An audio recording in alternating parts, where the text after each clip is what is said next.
The auto company says that it may close 5 factories, 4 in the U.S. and 1 in Canada, and cut more than 14,000 jobs. General Motors, one of the oldest giants in the American auto industry, is making some bold moves. But today, GM isn't just about gas-powered cars. It's about the future of electric vehicles. GM has announced it will shut down 5 plants, including 4 in the U.S. and 1 in Canada. Tens of thousands of workers will lose their jobs, and a major restructuring is underway. Around 14,000 people, factory workers and office staff alike, will have to find new employment. But here's the twist. GM isn't in trouble. In fact, they're investing a whopping $35 billion into electric and autonomous vehicle technology, aiming to completely overhaul the auto industry. Cutting down on internal combustion engine production and ramping up electric vehicle and self-driving car manufacturing is how GM plans to secure its future. They're not just selling cars, they're aiming to lead the automotive industry of tomorrow. So, is GM on the right track? But things aren't as simple as they seem. Trump didn't take too kindly to GM's decision. The former president immediately reacted. I say, well, then get a car that is selling well and put it back in.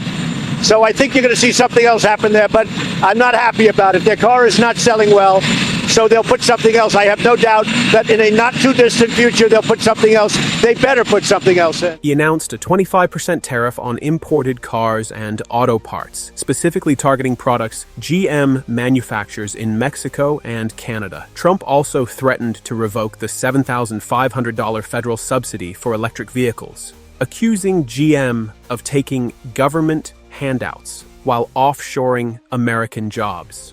Trump argues that GM's pivot to electric cars and overseas manufacturing is a betrayal of American workers, especially at a time when unemployment and job insecurity are top concerns for millions of people. We're a JIT plant, like a just-in-time plant here, so whenever GM runs, we run in conjunction with them, right? So if they go down, we're affected immediately. So if they go down, we're down. The 350 people in our plant, they're out of a job effective immediately, right? So it's directly involved with us too. GM isn't backing down though. They're not just looking to change the auto industry, they're aiming to reshape how global business works. They've invested $650 million into the Thacker Pass lithium mine in Nevada, aiming to make it the largest source of lithium in the US. Lithium is crucial for EV batteries, and GM wants to control that supply chain. GM is also transitioning its manufacturing to electric vehicle production at plants in Detroit and Tennessee, where they'll make the Cadillac Lyriq and Silverado EV. The Cadillac Lyriq is an electric SUV with a range of over 300 miles, priced around $60,000. Meanwhile, the Silverado EV is a heavy-duty electric truck with up to 450 miles of range and cutting-edge technology. GM is making a global bet, building a flexible supply chain for EVs, and ensuring they're not just relying on US-based resources, but diversifying internationally. This is a long-term strategy, and it seems they're all in. This clash has sparked a deep division in public opinion.